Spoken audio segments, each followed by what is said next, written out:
lot of people have this feeling like the game is so rigged, it's already been won, and we have no chance of stopping it.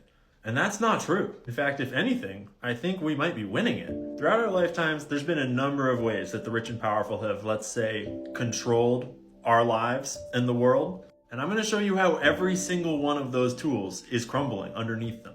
Let's start with news and the corporate media. By every metric, it's failing.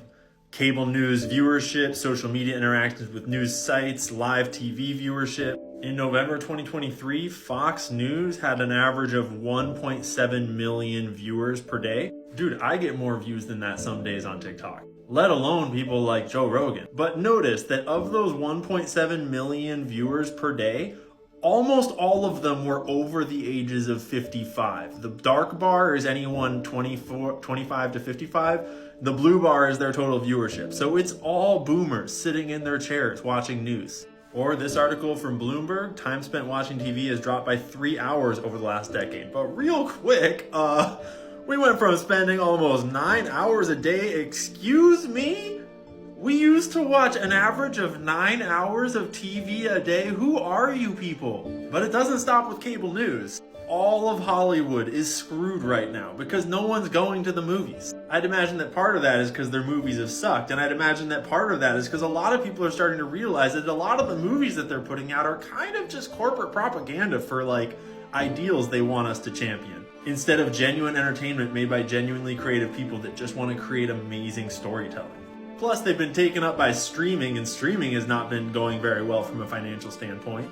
Even sports viewership is down, aside from the NFL. All the other sports are tanking. And when the Roman Empire is falling and they can't even get people to watch the circuses and eat the bread, there's problems. Speaking of bread and circuses, the music industry, which has long been used to control what young people think is cool, that music industry is also failing. So if we adjust the growth of the global recorded music industry from 1999 to today, and we account for the M2 money supply, you will find that the music industry has not only not kept up with inflation or the growth of the money supply, it's actually lost against the growth of the money supply. That means that during the most insane everything bubble to come along in ever, the music industry failed to even beat inflation.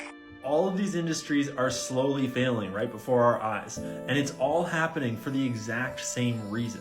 And they all center around technologies that allow us to entertain ourselves, allow us to inform ourselves, allow us to support one another instead of giant businesses. Take TikTok, for example. This woman, Tiffany Cianci, got attacked by billions of dollars worth of private equity, and they started to just throw millions of dollars worth of lawsuits at her, thinking she couldn't defend against that. However, her husband is a federal attorney, and they put up a damn good fight, and they've been fighting for years. And because of TikTok, she's been able to reach millions of people.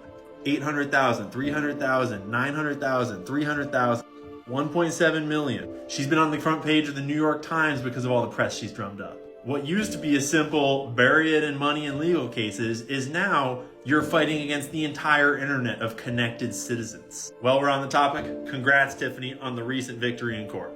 Or take Amy Nelson, for example, who's under the same sort of fire from Amazon for a legal action that is no basis against her husband, where they thought they could just bury them in millions of dollars of legal fees. They fought for 4 years and they finally won. And along the way, they reached millions of people. Amazon actually tried to get the court to force her to close her TikTok account because she was reaching so many people exposing what they were doing.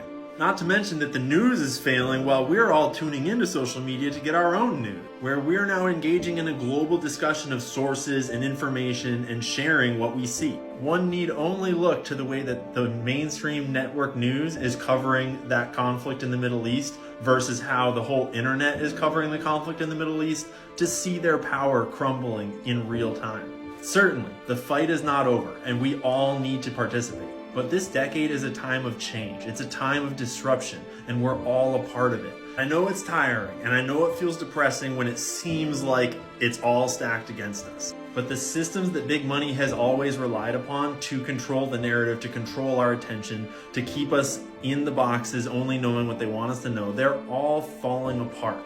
Now is not a time for us to lose hope and to give up.